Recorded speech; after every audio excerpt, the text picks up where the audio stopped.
Hello दोस्तों, कैसे आप सभी लोग। आप सभी लोगों का स्वागत है हमारे अपने यूट्यूब चैनल EFG क्लासेस पर।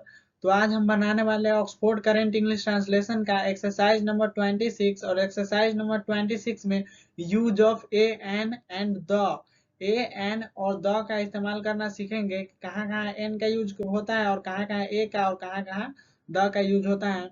तो चलिए एक्सरसाइज बनाते हैं। एक्सरसाइज बनाइए, अभी मेरे साथ साथ बनाइए अभी, और इसी वक्त से आप ए एन और द का यूज करना सीख जाइएगा।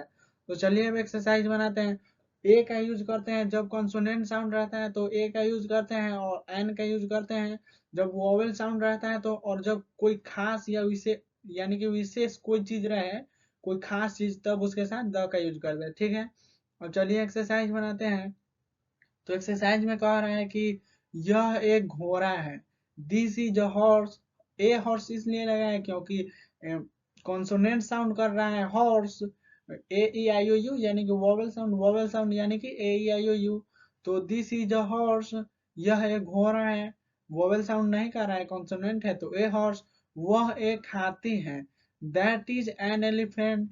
यहाँ पर वोवेल साउंड कर रहा है ए ई आई ओ यू, यहाँ पर ई है, ई भी है, और वोवेल साउंड भी कर रहे हैं एलिफेंट। तो एलिफेंट वोवेल साउंड कर रहा है तो an elephant, that is an elephant, वह एक हाथी है। यह एक अंडा है। तो यहाँ पर this is an egg, this is an egg, यहाँ पर वोवेल साउंड कर रहा है एग। ऑब्जेक्ट में वोवेल साउंड करता है तो हम एन के यूज करते हैं। तो एग वोवेल साउंड कर रहा है तो एन के यूज किया। दिस इज एन एग, यह एक अंडा है। वह एक सेब है। That is an apple, that is an apple, यहाँ पर भी एप्पल में भी वोवेल साउंड यूज कर रहा है तो दैट इज एन एप्पल, ए का यूज नहीं किया है, एप्पल वोवेल साउंड यूज कर रहे हैं तो यह छत्ता है।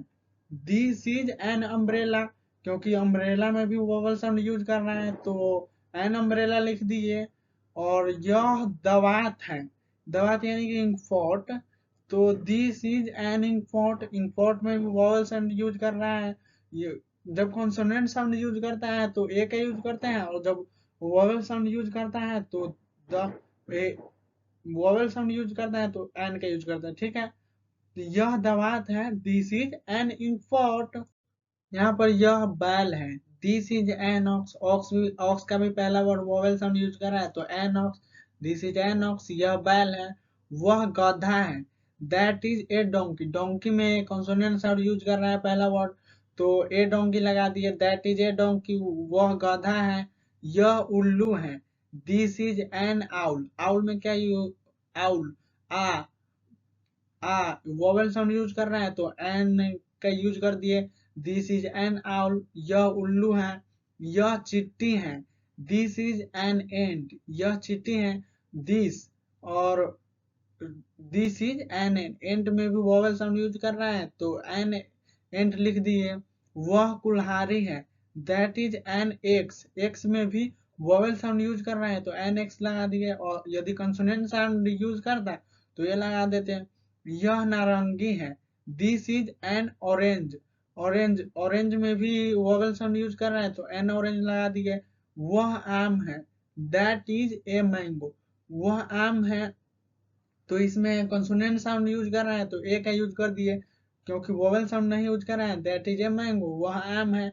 मैं एक लेखक हूँ, आई के साथ एम का प्रयोग होता है तो I am a writer, writer में वोवेल साउंड यूज नहीं कर रहा है, कॉन्सोनेंट साउंड यूज कर रहा है पहला वर्ड राइटर। तो पहला वर्ड कॉन्सोनेंट है तो ए राइटर लगा दिए। आई एम ए राइटर, मैं एक लेखक हूँ। तुम एक कलाकार हो। You are an artist, artist में भी पहला वर्ड आ, आर्टिस्ट, तो इसमें भी वोवेल साउंड यूज कर रहे हैं तो एन आर्टिस्ट लगा दिए। यू के साथ आर का प्रयोग होता है, यू आर एन आर्टिस्ट। आप एक ऑफिसर हैं। यू आर, यू के साथ आर का प्रयोग होता है। एन ऑफिसर, ऑफिसर में देखिए ओ, तो पहला वर्ड वोवेल साउंड यूज कर रहा है तो एन के यूज कर दिए। यू आर एन ऑफिसर, आप एक ऑफिसर हैं। राम एक हिंदुस्तानी है। Ram is an Indian, Indian में भी वोवेल साउंड यूज कर रहे हैं पहला वर्ड तो इसके साथ भी एन का यूज होगा। तुम एक हिंदू हो। You R A Hindu, Hindu, Hindu में वोवेल साउंड यूज कर रहा है पहला वर्ड नहीं, कॉन्सोनेंट साउंड यूज कर रहा है तो ए लगा दिए। यू आर ए हिंदू, और यू के साथ आर का यूज होता है। यू आर ए हिंदू, तुम एक हिंदू हो, वह एक संपादक है। ही इज एन एडिटर, संपादक, एडिटर। एडिटर में वोवेल साउंड यूज कर रहा है तो एन लगा दिए, ही के साथ इज का प्रयोग होता है। He is an editor, editor वह एक संपादक है। आप एक अंग्रेज हैं। You are an English man, English man, English man में भी वोवेल साउंड यूज कर रहे हैं तो ये एन का यूज कर दिया। और यू के साथ आर का प्रयोग होता है। You are an English man, आप एक अंग्रेज, आप एक अंग्रेज हैं। यह पानी है। This is water. यहाँ पर ए एन का यूज इसलिए नहीं हुआ है क्योंकि ये अनकाउंटेबल नाउन है। जब काउंटेबल नाउन रहता है एडिटर, एडिटर एडिट करने वाले को आप गिन सकते हैं, हिंदू को भी गिन सकते हैं, इंडियन को भी गिन सकते हैं, आर्टिस्ट को भी, ऑफिसर को भी गिन सकते हैं। लेकिन वाटर को आप गिन सकते हैं नहीं, काउंट नहीं कर सकते हैं। वाटर को काउंट नहीं कर सकते हैं, ये अनकाउंटेबल नाउन है तो इसके साथ ए एन का यूज होगा ही नहीं। तो यह आटा है। This is floor, this is floor, floor आटा को आप गिन सकते हैं तो नहीं, ये भी अनकाउंटेबल नाउन है। तो दिस इज फ्लोर, वह आटा है। दैट इज फ्लोर, वह आटा है। यह आटा है तो दिस इज फ्लोर, और वह आटा है तो दैट इज फ्लोर। यह तेल है। दिस इज ऑयल, ऑयल को आप, तेल को आप गिन सकते हैं नहीं, काउंट नहीं किया जा सकता है तो इसके साथ ए एन का यूज होगा ही नहीं। तो दिस इज ऑयल, यह तेल है। वह, यह चाय है। दिस इज टी, टी को भी आप काउंट नहीं कर सकते हैं तो दिस इज टी, यह चाय है। वह सीता है। दैट इज सीता, और नाम के साथ तो वह सीता है तो नाम के साथ तो हरगिज ए एन का यूज होता ही नहीं है। तो वह सीता है, दैट इज सीता। मैं मदन हूँ, आई एम मदन, ये भी नाम है। मैं कवि हूँ, आई एम ए पोएट, कवि, ये विशेषता है इनकी कि ये कवि है, ये डॉक्टर है तो poet. I am a poet, poet vowel sound नहीं यूज कर रहा है, कॉन्सोनेंट साउंड कर रहा है, पोएट। तो पहला वर्ड कॉन्सोनेंट है तो ए का यूज कर दिया, आई एम ए पोएट।